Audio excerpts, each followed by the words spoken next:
Saludos amigas, amigos. Ustedes sintonizan Acento TV y este es su espacio de entrevistas y comentarios a partir de ahora.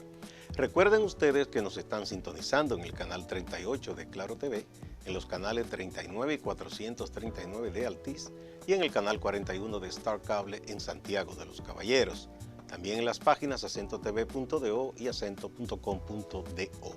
El tema de este día, en A Partir de Ahora, una entrevista con el doctor Julio Sánchez Mariñez, rector del Instituto Superior Docente Salomé Ureña, una entidad muy importante para el presente y el futuro de República Dominicana. Vamos a una brevísima pausa y ustedes verán de qué se trata.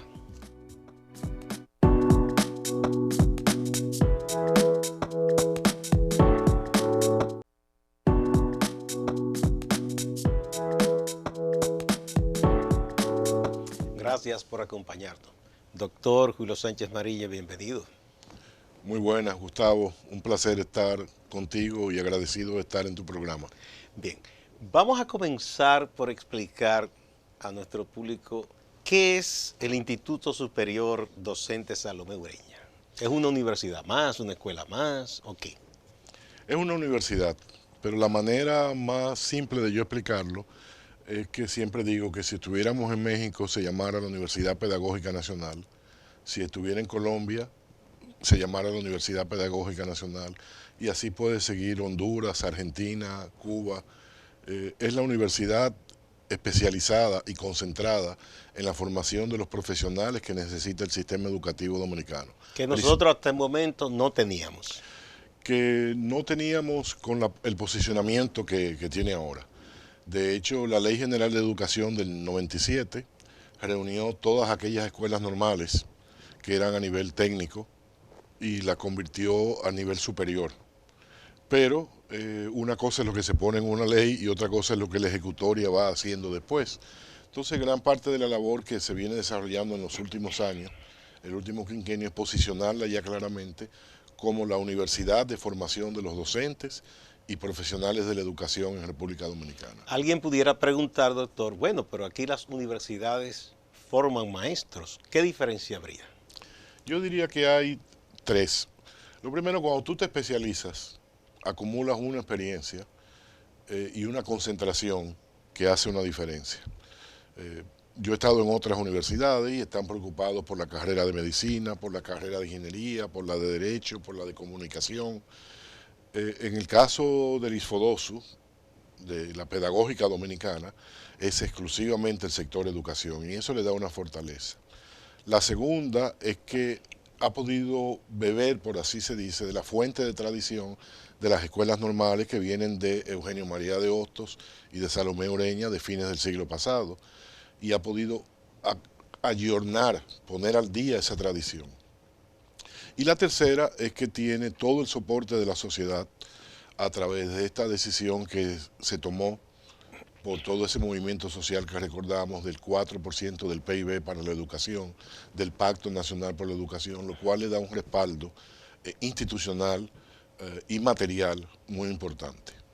O sea que ese es un punto más a favor de esa lucha social que asumió el gobierno también, el gobierno del presidente Medina, otorgando esa inversión tan importante a la educación.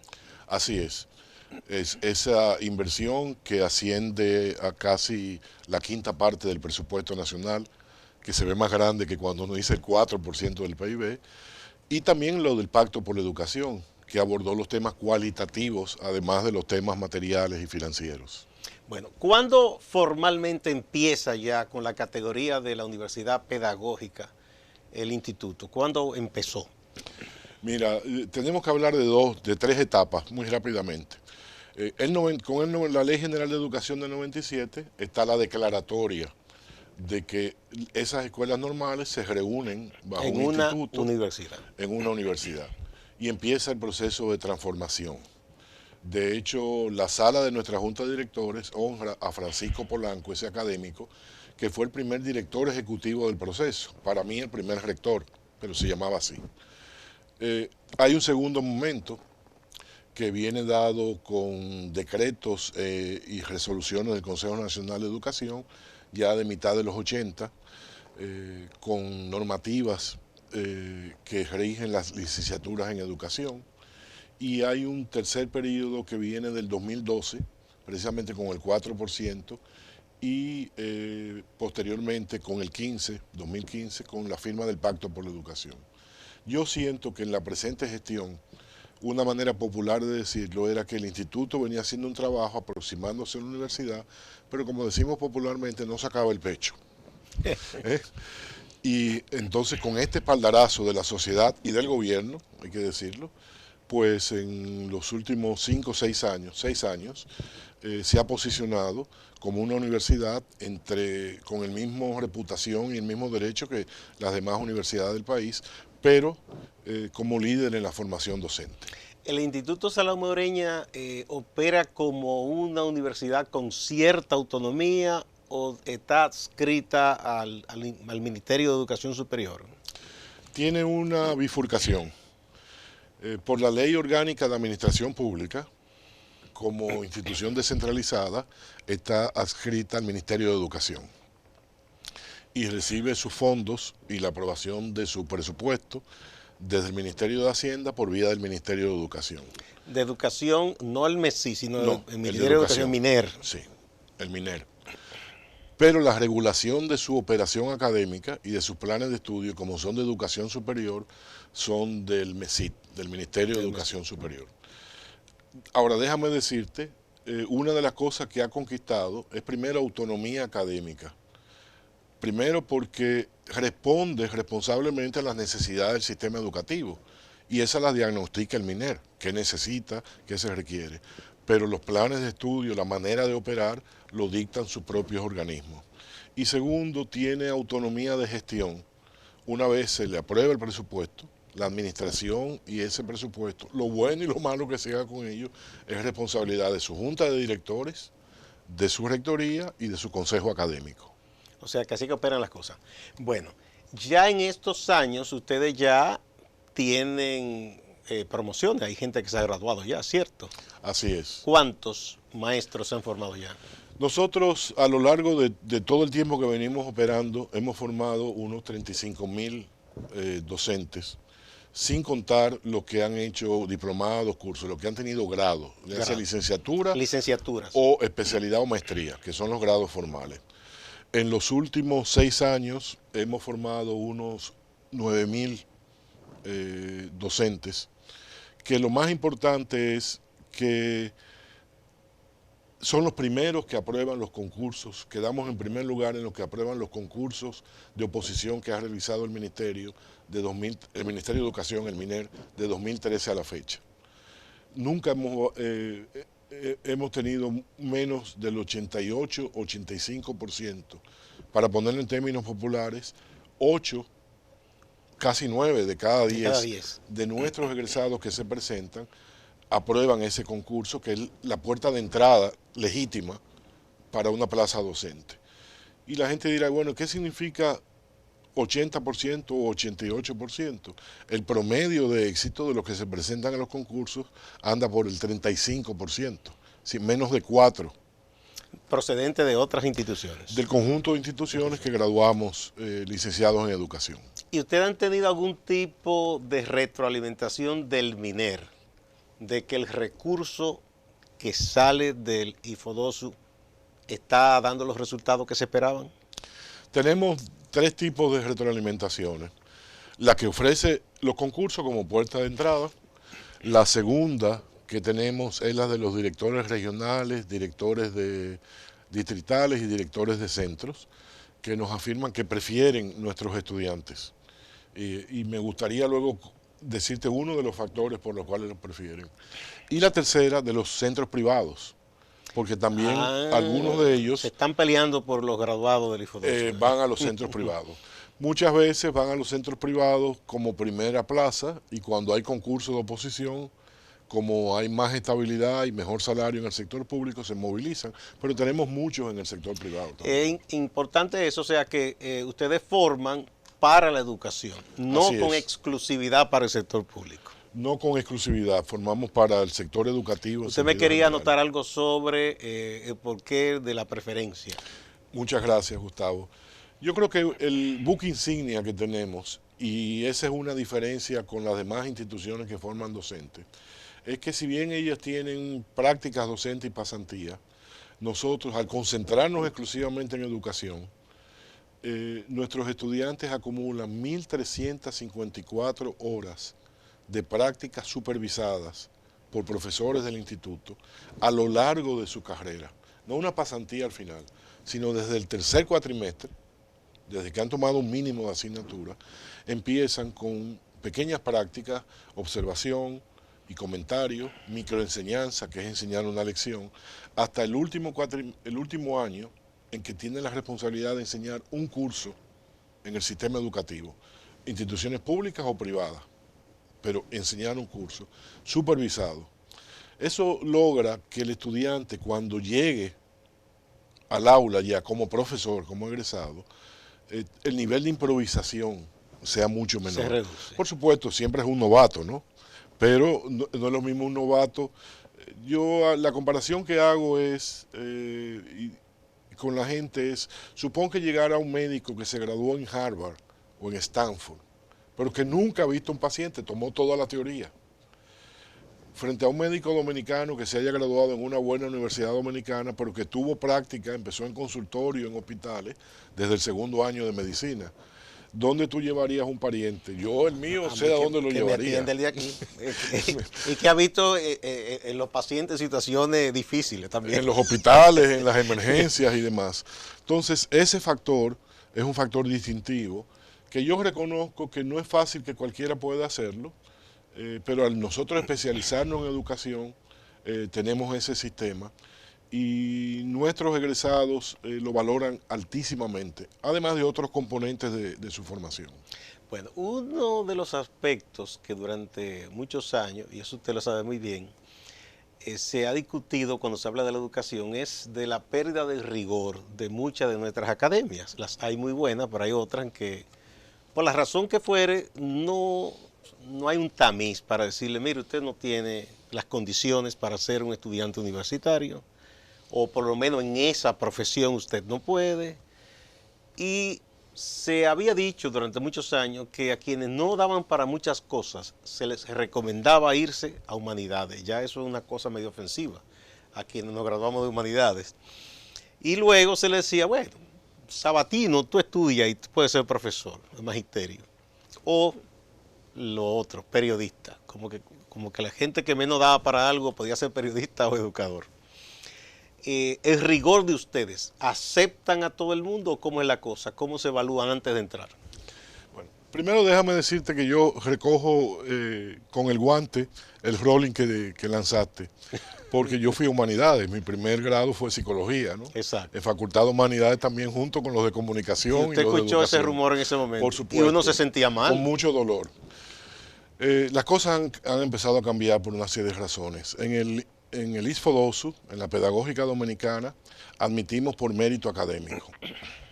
Desde el 2013 diseñamos nuestra propia prueba de admisión y desde el 2015, por una normativa del MESID, tomamos la prueba del MESID y luego una prueba de estándares internacionales. Y solo los que aprueban estas pruebas tienen entrada. Eso tiene tres efectos inmediatos. Lo primero es quienes entran están preparados para educación superior, no van a perder su tiempo luchando por un imposible. Número dos, entran por mérito. No entra un sobrino del rector, ni un primo de un legislador, ni un monaguillo de un obispo. Pueden entrar, pero tienen que pasar por ese tamiz. Y lo tercero es que le crea orgullo a los que entran. Y yo he conversado con los estudiantes y me dicen, no, pero nosotros nos pasó lo mismo que los que entran en tal universidad muy prestigiosa, ahorro el nombre, que también tiene pruebas. A nosotros no, aquí no entra cualquiera. Y eso crea un orgullo, ¿no? Ahora, como nuestro compromiso es con la equidad,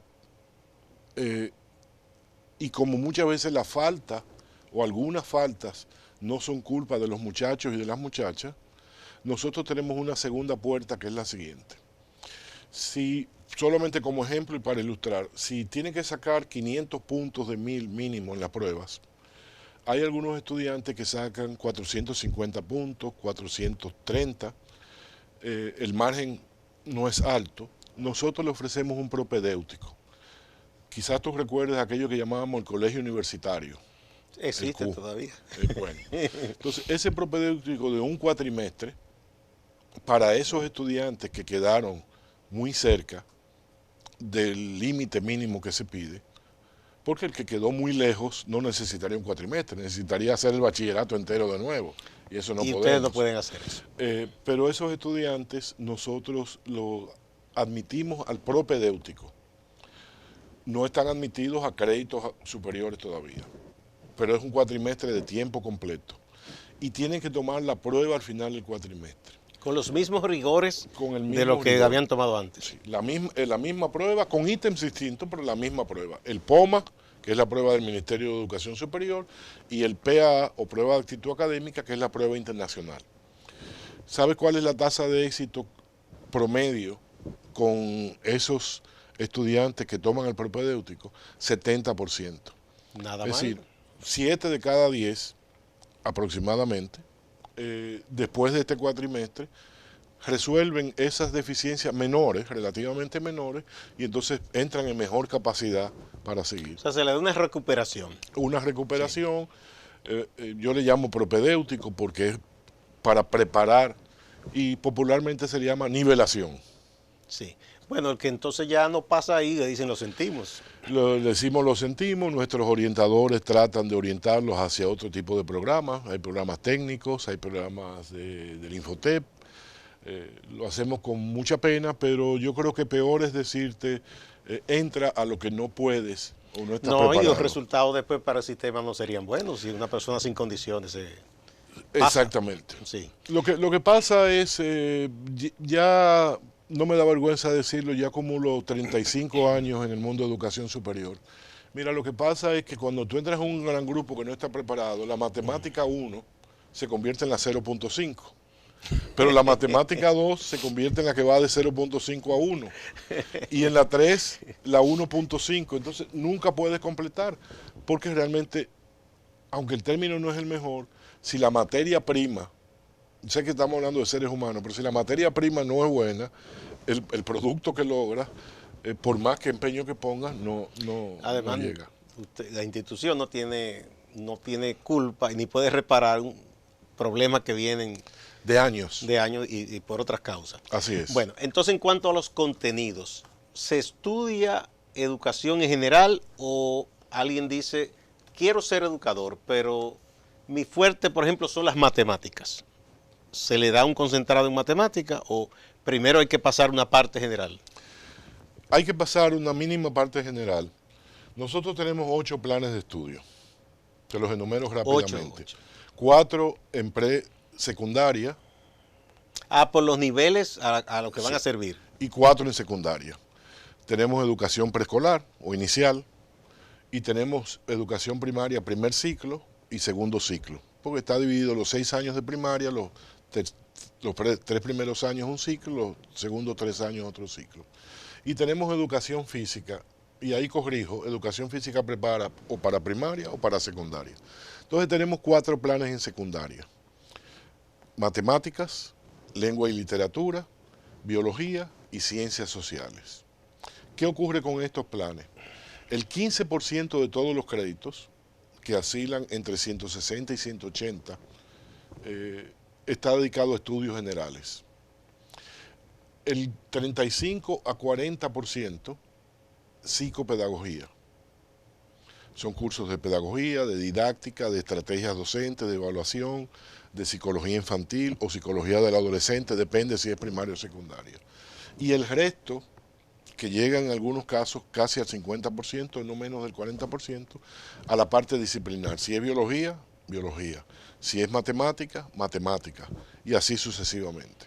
Y en cuanto al conocimiento del inglés, por lo menos, como una segunda lengua. Mira, una de las características del instituto, con el respaldo que ha tenido institucional y material, es que todos nuestros estudiantes son a tiempo completo. Asisten a los 6 recintos del instituto, de la Universidad Pedagógica, de 8 a 4 y media, de lunes a viernes. Y tú dirás, ¿por qué tanto? Porque es lo que permite que hagamos las siguientes 4 cosas. Tienen que tomar su licenciatura en una de las 8 que tenemos.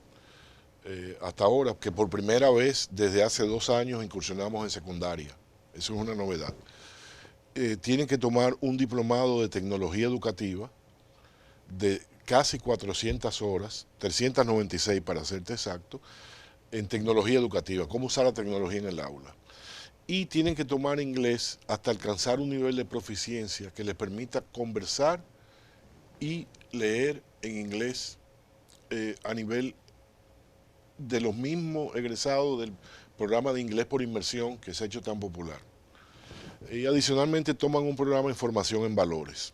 Entonces, estamos logrando a mitad de carrera estudiantes funcionalmente bilingües en el idioma inglés, que todavía es la lengua franca, en tecnología, en ciencia, en el internet, y ya tenemos prueba de que nuestros estudiantes son exitosos, porque cuando hacen intercambio, cuatrimestres de intercambio o periodos de intercambio con otras universidades, en México, en Ecuador, en Colombia, le tienen que exonerar el inglés, porque ya lo llevan desde mitad de carrera. Excelente. Vamos a poner un puntito ahí para terminar este primer segmento. Vamos a una pausa y retornamos. Gracias.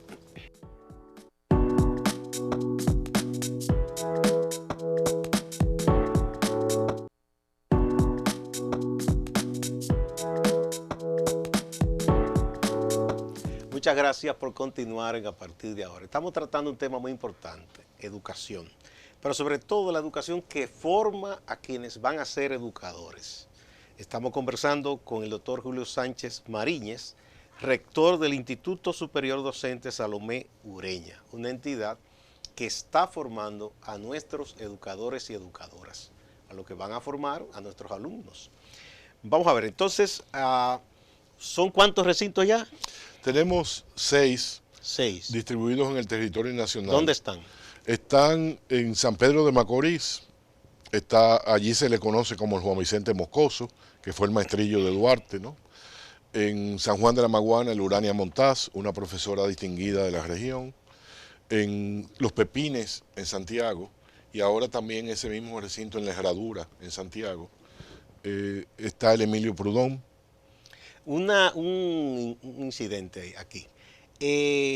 ¿Esas eran las escuelas que formaban tradicionalmente los maestros y maestras? Tienen los nombres de las escuelas normales. Sí. Los recintos mantienen los Porque nombres. sí recuerdo, sí que iban los muchachos o muchachas que querían ser profesores. Exactamente.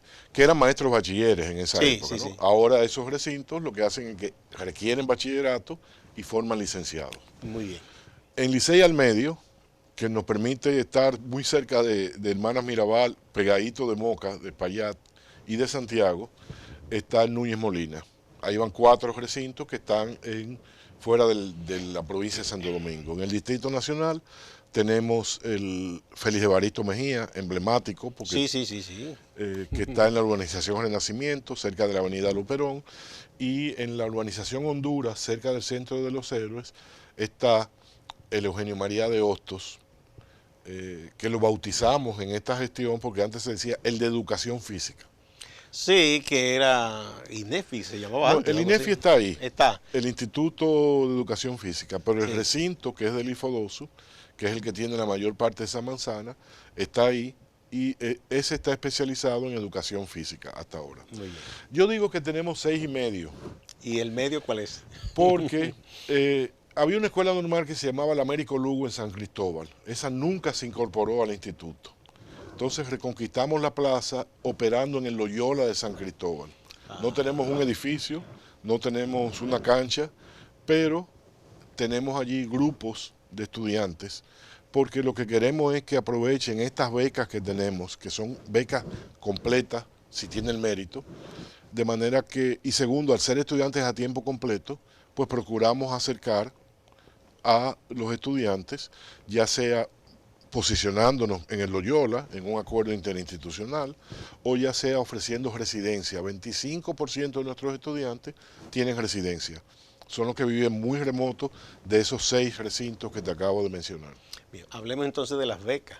Si uno de los jóvenes nos está viendo en estos momentos y dice, me interesa, y más ahora que se sabe que el docente tiene un tratamiento mucho mejor a como estaba antes de que se aprobara todo esto del 4% y las mejorías en las condiciones de trabajo que existen ahora, ¿qué debe hacer?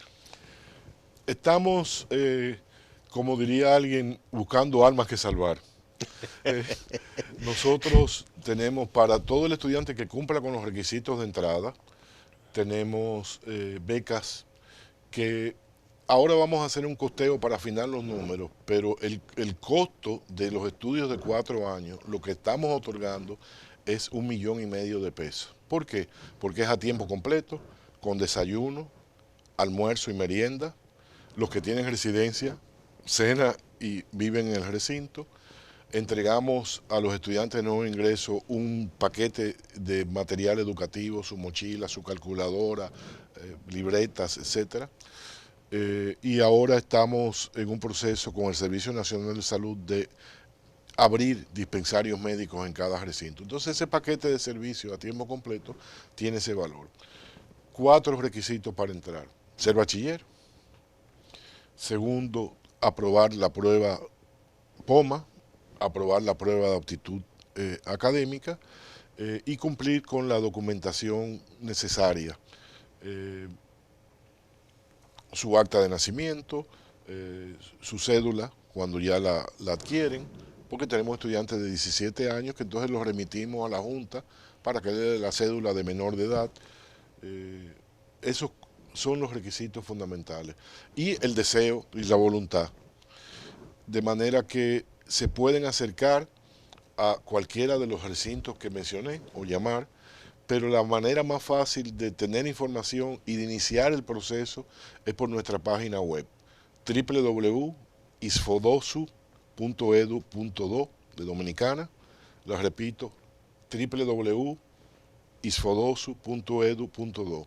Allí el estudiante puede llenar el formulario de solicitud y eso abre ya una comunicación directa con nuestra institución. Obviamente cuando tiene que depositar la documentación y cuando tiene que tomar la prueba, tiene que aproximarse a uno de los 6 recintos que ya mencioné. De ahí es presencial. Pero ahí se le avisa cuándo son las fechas de la prueba por la página web y por las redes. La página yo he entrado muy amigable, es fácil de navegar. Y para esos fines todavía tenemos que mejorarla, pero para esos fines de comunicarnos con los estudiantes está bien. Yo invito a los estudiantes, Gustavo, si me das un minuto más. Mira, claro, claro. La profesión docente hoy en día, en el sector público, si busca las escalas salariales legítimas, por supuesto, es la profesión mejor paga, mejor que la de agrónomo, mejor que la de abogado, mejor que la de muchas otras ocupaciones. Segundo, está protegida. Una vez tú entras por concurso, entras en una carrera especial. La ley te protege de que no puedes ser despedido, salvo por faltas graves a la moral o al desempeño. Y tercero, aunque los jóvenes no valoran mucho eso, es el único que tiene un estamento de jubilación privilegiado en el país, con 30 años de servicio. Los jóvenes lo valoran porque piensan que no va a llegar. Bueno, con 30 años de servicio que pasan rápido, exacto, es el 100%. Ningún otro estamento en el país, ni médicos, ni abogados, ni comunicadores, ni psicólogos, tiene eso. Pero además las satisfacciones afectivas que da el ejercicio de la profesión. Entonces nosotros invitamos a los estudiantes meritorios y con deseo, porque hacen falta las dos cosas, porque todavía tenemos una cantidad de becas disponibles que duplica la cantidad de estudiantes que tenemos. Bien. Respecto a la deserción, si ese es el término, usted me corregirá, de gente que entra y después se desencanta por la razón que fuere o no logra pasar los exámenes, los estudios y se va. ¿Es muy alto o cómo anda la cosa? No estamos satisfechos. Como rector yo no estoy satisfecho. Acabamos de realizar un estudio y lo realizó un actor externo porque estos estudios muchas veces es bueno que los realice un tercero para que te retrate, ¿no?, desde fuera. Y nuestra deserción está menor del 25% y se produce fundamentalmente en el primer año. El primer año. Sí. Ahora, Menos de 25% se va. Se va. ¿Qué significa y qué significa 25%? La deserción bruta en el sistema universitario dominicano, según los 3 estudios que conocemos, uno de la doctora Mayra Brea, fundamentalmente en la UAS, de hace ya unos años, y 2 de la doctora Altagracia López, más recientes, es superior al 40%. De manera que, aunque no estamos conformes y quisiéramos reducir ese 25%, hay que medirlo con relación al baremo. Y se produce fundamentalmente, ¿tú sabes cuándo se produce? Cuando empiezan las prácticas docentes. Ahí cuando tú llegas a un aula con 30, 40 o 50 muchachos, dependiendo el tamaño, es cuando algunos dicen, esto es lo mío, pero cuando algunos dicen, como que yo no estoy para esto. En la práctica no Luego, resisten. Sí, el dato que nos dio el estudio es que luego que terminan el primer año, perdemos muy pocos. Ya. Pero yo imagino que con el tiempo eso se irá reduciendo si ese es el factor fundamental, porque como se están construyendo muchas escuelas, la cantidad de alumnos por aula tenderá a bajar, pienso yo. Sí, y de hecho ha bajado en algunos casos. Hay mucha desigualdad. Lo que hay es que hay que hacer una mejor programación. Tenemos evidencia de sitios donde sobrepasa mucho y sitios donde hay un poquito por debajo, ¿no? Entonces, el ministerio va a tener que comprar un ecualizador como en la música. Pero, para nivelar las cosas. Sí, pero no es solo la cantidad de estudiantes, es que aún sean 20 estudiantes, es muy demandante. Es decir, cada caso es distinto. No es que cuando un profesor tiene 20, no es que tenga la misma situación, es que tiene 20 personalidades. Lo puedes subagrupar y digamos que tiene 4 tipos de subgrupos y es muy demandante. Pero igual pasa con otras profesiones. Yo tengo amigos, por ejemplo, que fueron excelentes estudiantes de medicina, se graduaron hasta con méritos académicos y luego terminaron ejerciendo otra forma de ganarse la vida, porque no soportaron el estrés, el día a día en un hospital, el dolor de la gente. Hay gente que al final deserta y se va a otra cosa. Bueno, en nuestro caso la buena noticia es que la tasa de éxito con los que sobrepasan el primer año es mayor del 85%, es decir, ese 25% se produce principalmente en el primer año. Los que sobrepasan ese primer año ya se reduce a menos de un 15% de esos que sobrepasaron. Otra medición, no sé si ustedes la habrán hecho, es de las personas que deciden que quieren estudiar educación. Ustedes han medido, después que existe el IFODOSU, qué porcentaje opta directamente por ir al IFODOSU y cuáles porcentajes optan por explorar en otras universidades. No se ha medido. No tenemos esa medición todavía.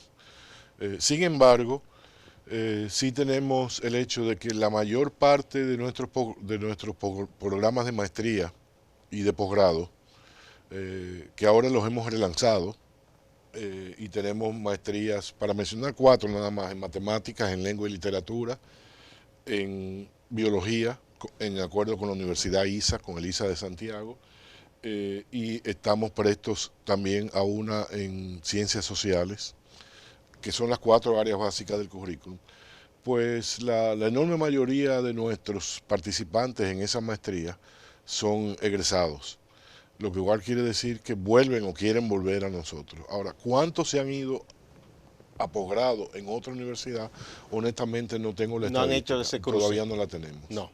Bien, hablemos precisamente de las maestrías, las especialidades que ustedes brindan a quien ya ha obtenido el grado en otra universidad. Sí, la hemos replanteado y relanzado todas, porque cambió el currículum.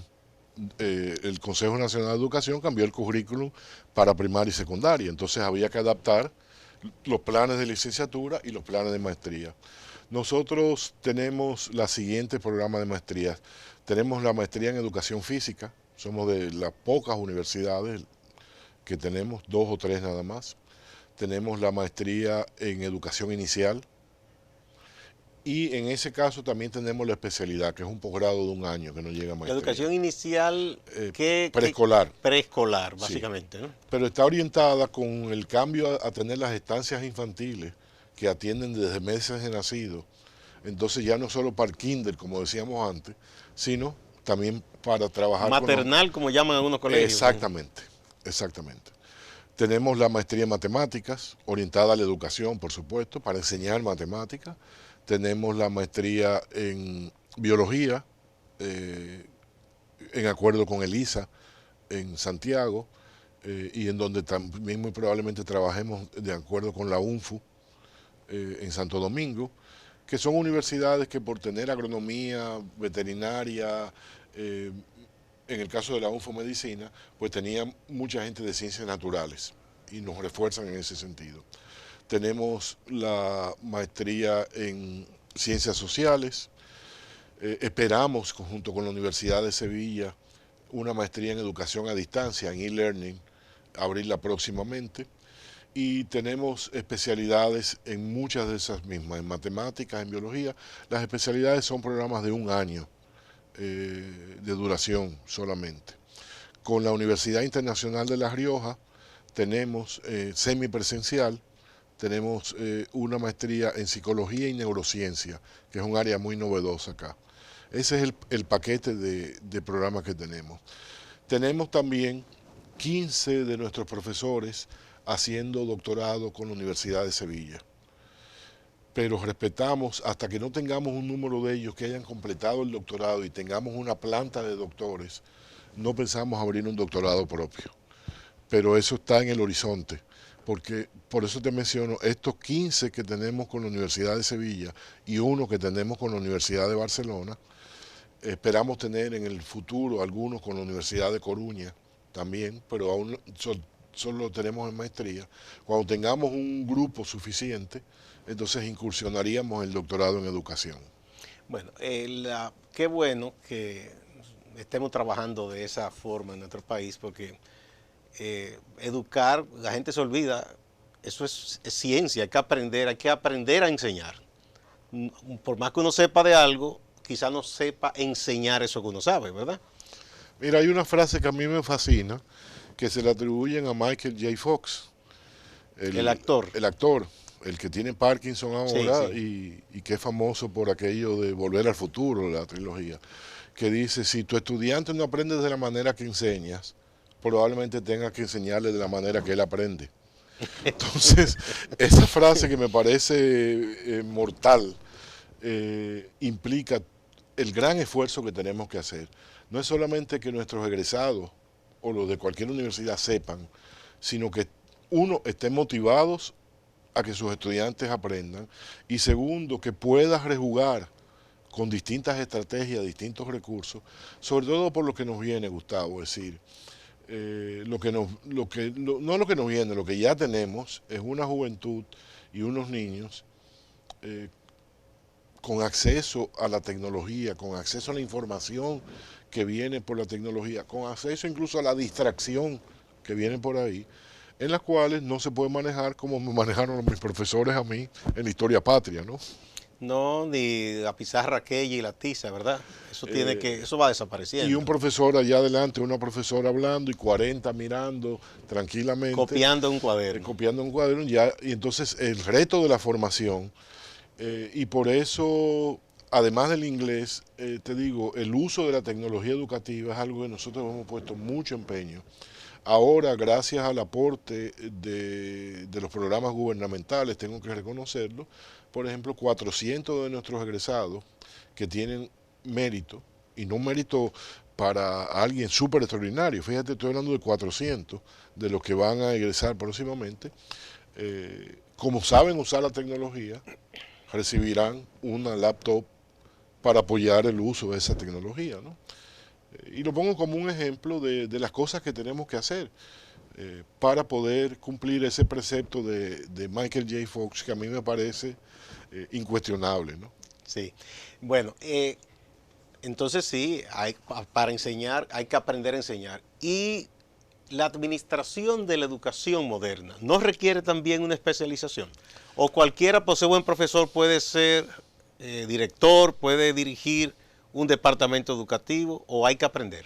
No, son dos roles totalmente distintos. Totalmente distinto. Sí, o muy distintos. Ya no es válido que el profesor querido sea ascendido a director porque es buen profesor. No, no puede serlo. Si tú hablas con el sector privado, y seguro que en tus intercambios los has hecho, está el caso del buen contador, que es promovido a jefe de contabilidad, pero ya más que llevar la contabilidad es supervisar a otras personas, motivarlos, dirigirlos y demás, y entonces puede que fracase como jefe del departamento de contabilidad, aunque sea buen contador. Y eso podía decir en muchos casos, usar el ejemplo de contador, pero podía haber usado en muchos. Entonces, nosotros fuimos encomendados por una orden del ministerio que se emitió el 30 de noviembre pasado de un nuevo programa de formación de directores. Ya tenemos 600 y tantos, aproximadamente, redondeando. En ese caso es la única entidad que forma directores. Ahora mismo somos las únicas que apoderadas. yo sepa, ninguna universidad forma directores. Para formar directores oficialmente somos la única autorizada por el Ministerio de Educación. Y ahí tenemos estos directores en un programa en que hemos buscado el reforzamiento de una organización que se llama Escuelas No Comunes, una organización que se llama Aptus en Chile y la Universidad Nacional de Educación a Distancia de España, más nuestro propio cuerpo docente, y ahí hay un programa de maestría en administración, en dirección de organizaciones educativas. El plan con el ministerio es que los directores, que cumplamos hasta cubrir 4.000 directores. Iniciamos en abril, porque la orden departamental salió el 30 de noviembre, y ya tenemos enrolados en ese programa aproximadamente 650 directores. Es un programa eminentemente práctico, con seguimiento de que lo apliquen en sus centros educativos, y una de las cosas que no hemos cuidado es que ahí tenemos los distintos niveles de directores para que hablen el mismo lenguaje. Los directores regionales, los distritales y los directores de centro.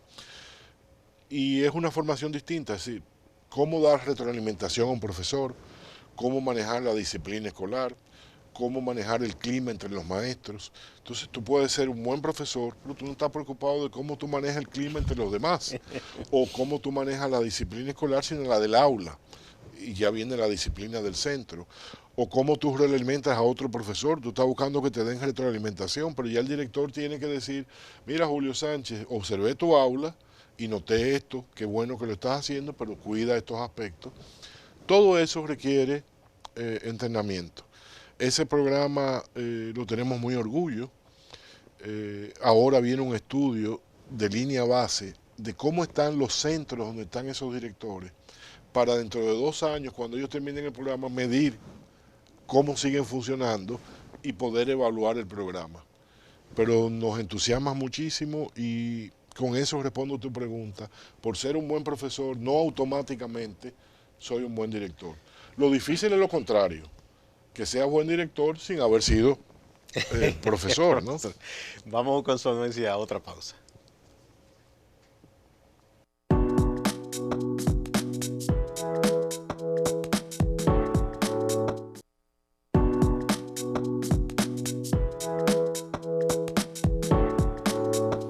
Estamos hablando de educación con el doctor Julio Sánchez Mariñez, rector del Instituto Superior Docente Salomé Ureña, la Universidad Pedagógica Dominicana.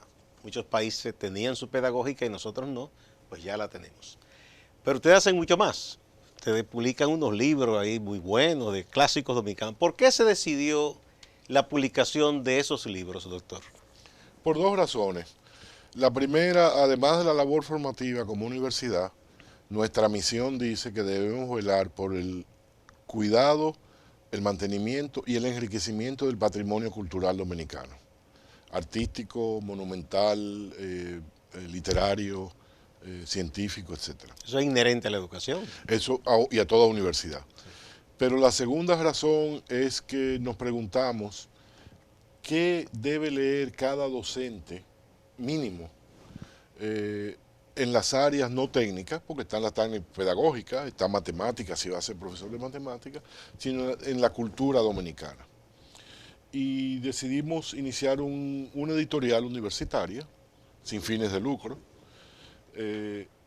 Hicimos una consulta al Archivo General de la Nación, a la Sociedad Dominicana de Bibliófilos, a la Academia Dominicana de la Lengua, a la Academia Dominicana de la Historia, entre otras instituciones, y dijimos, vamos a seleccionar los 10 obras clásicas de narrativa que todo docente debería leer.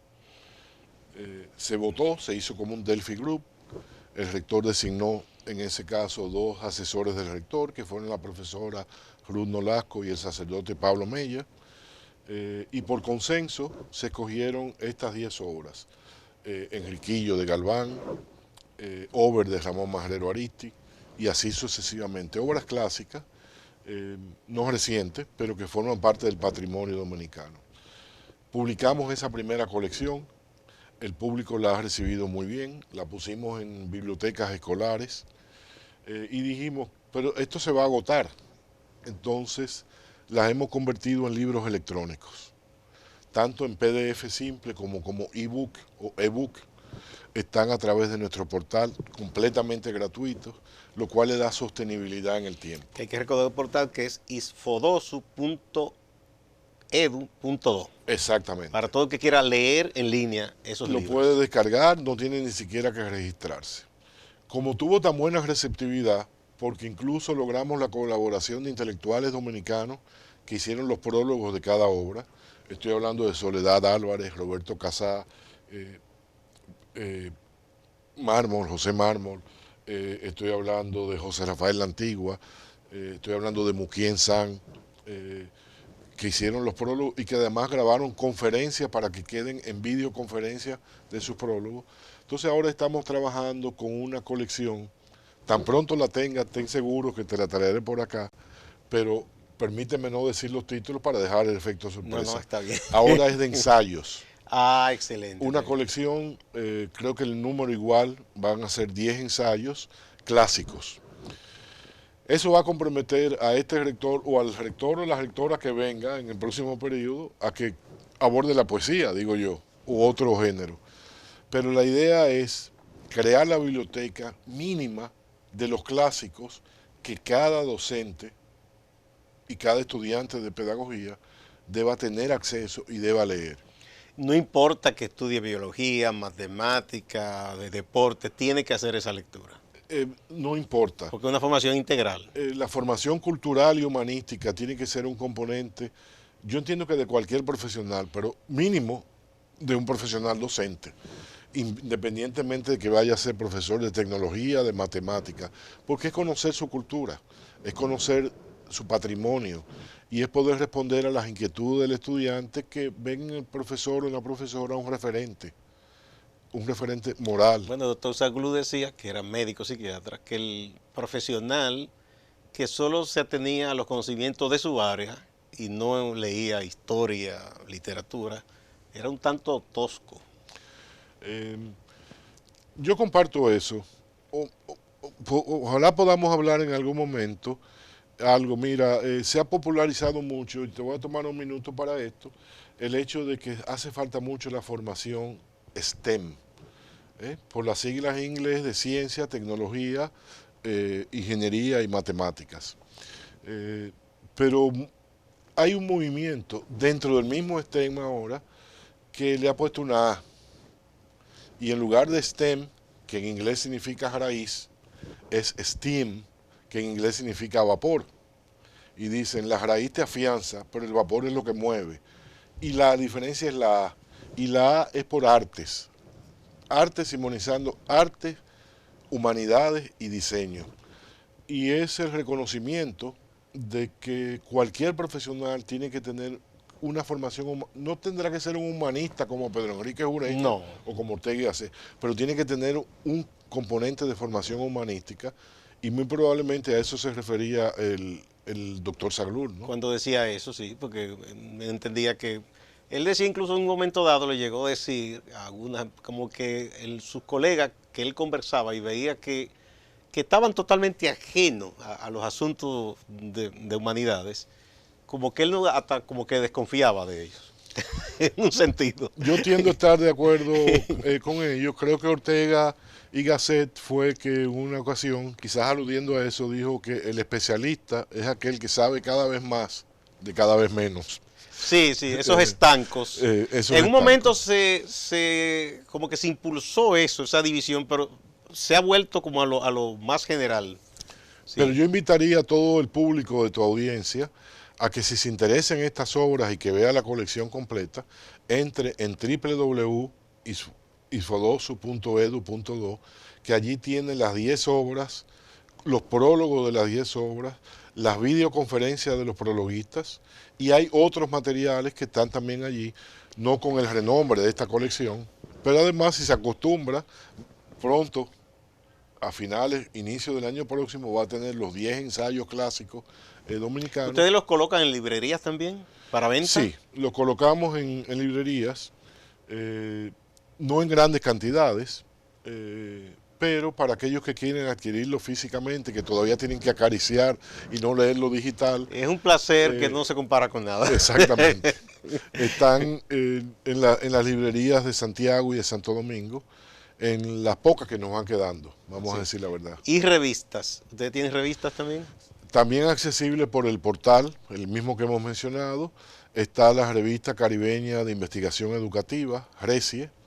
Están sus 3 números que ya han sido publicados. Recientemente hay un artículo que ha llamado mucho la atención, que es sobre el rendimiento en matemáticas en estudiantes de centro con jornada extendida o estudiantes de solo una tanda, pero hay otros artículos también. Esa publicación que tiene un editorial internacional, un consejo editorial, para asegurar su rigor académico. Está también disponible por nuestro portal y es parte de nuestro orgullo, porque también, así como tenemos que preservar el patrimonio cultural y científico, tenemos que enriquecerlo. Y una manera de enriquecerlo es vía la investigación. Y la investigación origina publicaciones. Y están disponibles ahí. Bien. Están disponibles digitalmente por artículos y por la revista completa. ¿Ustedes también llevan a cabo auspicia algún tipo, por ejemplo, de seminario con invitados internacionales, ese tipo de cosas? Sí, realizamos 3 actividades anuales en las cuales generalmente tenemos invitados. Realizamos una actividad de buenas prácticas pedagógicas, que primero tiene un evento en cada uno de los recintos y después los mejores trabajos se consolidan en un evento nacional. Desde el año pasado empezamos unos encuentros sobre educación superior. Este año es muy probable que tengamos un dominicano de la diáspora, ya el aceptado, que es el decano de estudios humanísticos o estudios generales, como se le llama, de Columbia University, el doctor Rubén Montaz, dominicano, Ah, qué que bien. cada vez que lo traemos, cuando lo hemos traído, se pasa la mitad de los días en la capital y la mitad de los días en San Cristóbal, de donde es oriundo, porque vuelve a sus raíces. Ese encuentro sobre educación superior toca temas fundamentalmente de educación superior. Y tenemos también un evento más de naturaleza científico-técnica, que se hace junto con otras universidades, con nuestros profesores. Entonces, estas conferencias son abiertas al público, generalmente la abrimos o abrimos parte de ellas al público, de manera que podamos vía ellas contribuir. Esta de educación superior que te puede interesar por el tema humanístico que trajiste a colación, va a ser, si no cambia la fecha, 5 o 6 de noviembre próximo. De este año. Aquí en Santo Domingo o en uno de nuestros recintos o en una facilidad amigable para el público. Y además del doctor Rubén Montaz vamos a tener otro invitado que no hemos confirmado todavía, pero tratando el tema de la formación humanística como parte de la formación de un docente. Bien. Muchísimas gracias al doctor Julio Sánchez Mariñas, rector del Instituto Superior Docente Salomé Ureña Isfodosu, la pedagógica dominicana. A ustedes, amigas y amigos, no se vayan, que hay más en Acento TV.